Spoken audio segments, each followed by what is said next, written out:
these things often find a way to work themselves out. And for Vientos, it did. He came up, he played 111 regular season games, and he never looked back. He hit 27 home runs. He was obviously on a pace for well over 30 during a full season.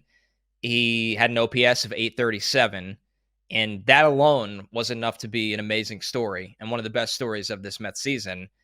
And then Mark Vientos goes into the postseason, and he's out of his mind. I mean, he has an OPS of about 1,000. It was 998 to be exact. He hit 5 home runs in 13 games. He drove in 14 runs in those 13 games. He was remarkable. He got on base at a 362 percentage, slugged 636, and he hit home runs in the biggest moments, it felt like, all the time to spark the offense. And it felt like Lindor and Pete would often find ways to save the season. It felt like Vientos did some of that, but Vientos was kind of the starter of a lot of games where the Mets need to come out of the gate and score some damn runs. And Mark Vientos would help them do that. And I thought his attitude amongst it all for a 24-year-old that has honestly, I thought has not been given a fair shake over the years all the time. His attitude's unbelievable. He just put his head down. He continued to work in Syracuse. He came up to the big league club.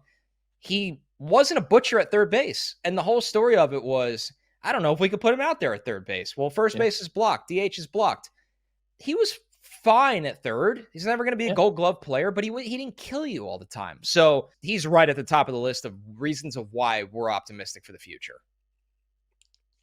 When we were heading to spring training and we were down in Port St. Lucie and we did the show before the first game and everything, you couldn't have told me that Mark Vientos would prove to be this level of a contributor. I thought he was going to participate. I thought, he was the backup option to Brett Beatty, and JD Martinez had a history of back issues. So if he were to go on the IL for an extended period of time, Mark Vientos would get a chance.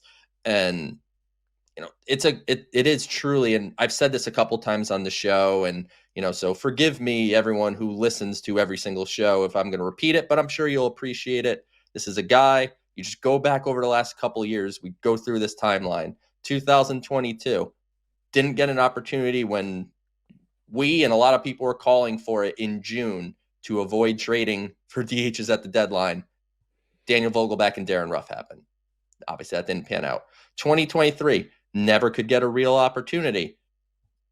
Whether that was, the coaching staff not being a fan, whatever the case may be, he didn't get an opportunity in 2023. And it seemed when David Stearns and Carlos Mendoza came in, it was a clean slate, fresh start for Mark Vientos. And, in talking to him down in Port St. Lucie, he told me essentially as such. He was just like, I'm ready. I'm just excited that I'm finally getting an opportunity.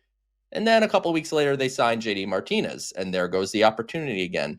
It would have been so easy for this man to just be like, forget this team. I mean, right. I have no choice but to go to Syracuse and play, but forget them. I want out of here. Like, he could have easily made a bit of a stink if he really wanted to. But as you said, Connor, he put his head down, he grinded, and, Brett Beatty didn't pan out at third base this year. Mark Vientos comes up and never looks back. And now when you look ahead, Mark Vientos is an established member of this team. And now as we transition into the off-season shows after this episode, the conversation surrounding Mark Vientos is not, does he have a role with this team? It's where is his role with this team? Is he a first baseman if Pete leaves? Is he still the third baseman? Is he a DH? Like, the reality is Mark Vientos has established himself as a core member of this team heading forward. And to your point, a good reason why Mets fans, I think, are optimistic right now.